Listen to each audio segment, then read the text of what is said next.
Okay, it's March the 2nd, 2022 here in Georgia, and I decided I'd do a little update on the underground aquaponics greenhouse. Um, as you see, I've added something a little different over here. Raised bed garden.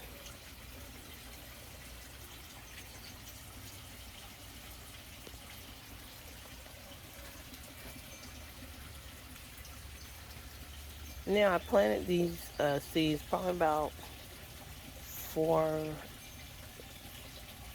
four, 4 days ago, and I can see that we have little sprouts coming up. Now, the ones in the back, they were transplanted out of the aquaponic system, as well as the tomato.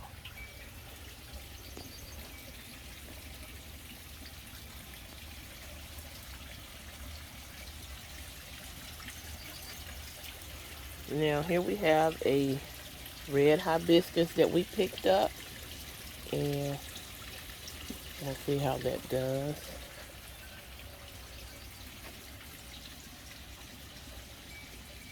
Okay, I'm setting up to put 5 more grow beds here in the middle, and hopefully I'll have that completed within the next day or two. Okay, we have some aloe plants that we got at our local hardware store that the owner had been growing. And some of them have some dead leaves from getting too cold. So I've trimmed them and I'm waiting for the plants to come back. It looks like most of them have gotten their green color back. And they seem to be doing fairly well in here. Now I've tried to start as many plants as possible myself because the price of started plants at the hardware store is ridiculous in my opinion. So I have here a flat of peas that I have started from seed, and I just usually, if they look dry, I'll just sit them on top of a grow bed that doesn't have anything in it and let them soak up some of the water. And sometimes we'll take a sprayer and just spray lightly to wet the soil down.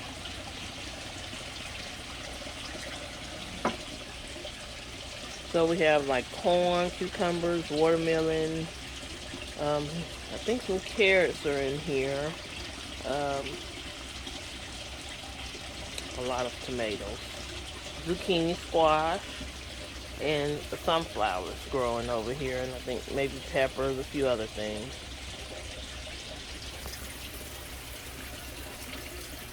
And then of course we get to our mint and our sugar cane, which we have moved to these 3 grow beds.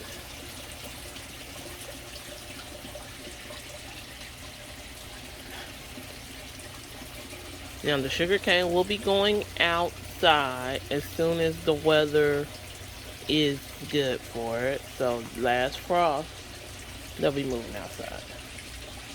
Now, here are some more tomato plants that I started to seed here in the aquaponics greenhouse. And I'll see if you can get a look at how big. These tomato plants were smaller than the ones in the ground.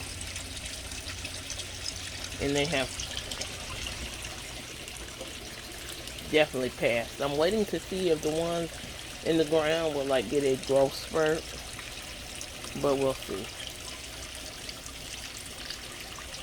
And see, over here we have a lot of okra, and over here we have just a few sugar cane that I'm trying to root, and we have, I think these are, I'm not sure if they're zucchini or cucumber, but I'm leaning toward zucchini.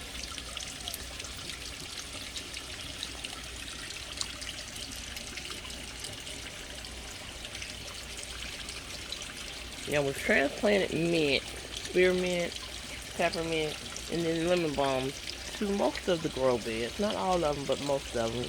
To try and help keep away some of the pests that love to eat, especially on the tomatoes.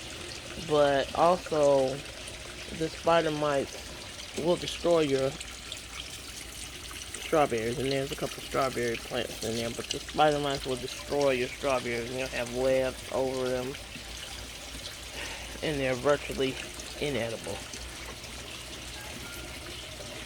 Now I have a small amount of duckweed sitting in this bucket, and I'm actually waiting to find a spot to put a duckweed tank.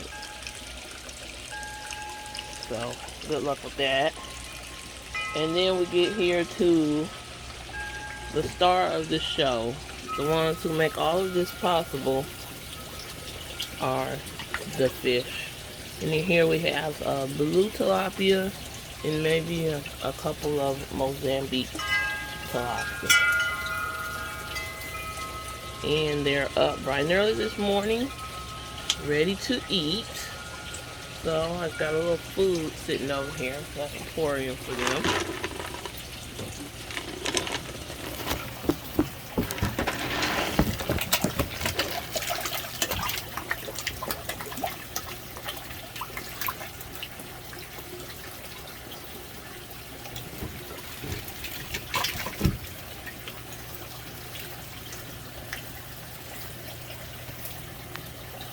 Now, ideally, I would feed them 4 or 5 times a day, a minimum of 3. That way, they can provide the much needed nutrients for all these plants. So for me, the more plants that I have, the more I want to feed my fish. Now I have plants that I call heavy feeders, like this sugar cane, the tomatoes, the zucchini squash, anything that flowers and produces, I call those heavy feeders. So I put more in to the fish so that these plants can have enough nutrients to produce a tomato or a zucchini or a cucumber. Your leafy greens, like your collard greens and lettuces, they're not heavy feeders, and it doesn't take a lot for them to produce. So because I have a ton of heavy feeders in here, I definitely try to feed more. And if I could get out here more and feed even more than 5 times, say 8, that would probably be even better. But now that the weather is warming up, you have that opportunity. And my water is 77.1 degrees. And it's partially because of this heater that I have made with the hot water heater element and some 2-inch pipe. Now, the warmer the weather, the warmer the water, the more the fish will eat.